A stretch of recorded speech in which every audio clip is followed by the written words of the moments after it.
Volviendo a su palabra con el pastor Mario Villegas. Dios quita la aflicción. Veamos este pasaje de Job 42:10.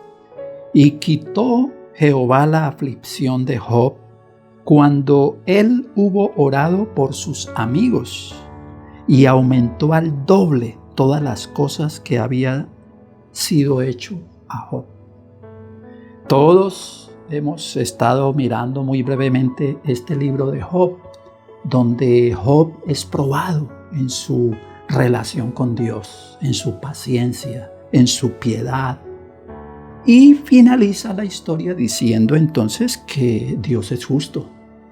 Volvió nuevamente Job a tener el doble de lo que antes tenía. Pero interesante que él oró por sus amigos y dice que el Señor escuchó, dice el versículo 9. Fueron pues Elifaz temanita, Bildad suita y Sofar naamatita, e hicieron como Jehová les dijo, y Jehová aceptó la oración de Job. Es muy importante uno comprender. Job se sintió mal, como uno se siente mal cuando lo están señalando, criticando o acusando. Pero hay que orar aún por aquellos que nos han ofendido, porque esa es la voluntad del Señor. Dice la Sagrada Biblia que si no perdonamos a los demás, Dios tampoco nos puede perdonar.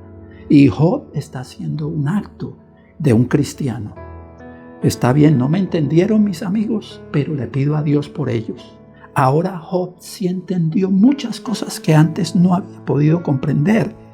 Y por eso notamos un poquito más adelante aquí en este libro del Job, capítulo 42, que es el último, en el versículo 16 y 17 dice: después de esto vivió Job 140 años y vio a sus hijos y a los hijos de sus hijos hasta la cuarta generación.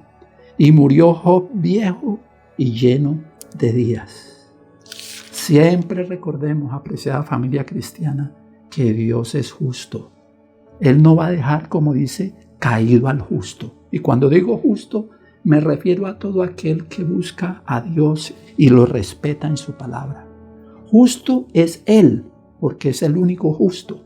Pero quien esté con Él cada día, como cristianos, todos los días buscándolo a Él, somos justos. Y Job fue un hombre justo, no porque era por naturaleza así, sino porque se unió al justo que era Dios. Y la justicia se muestra que Job recibió mucho más de lo que había perdido.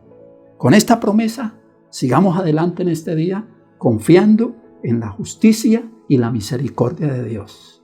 Bendiciones del Señor y feliz día con Cristo.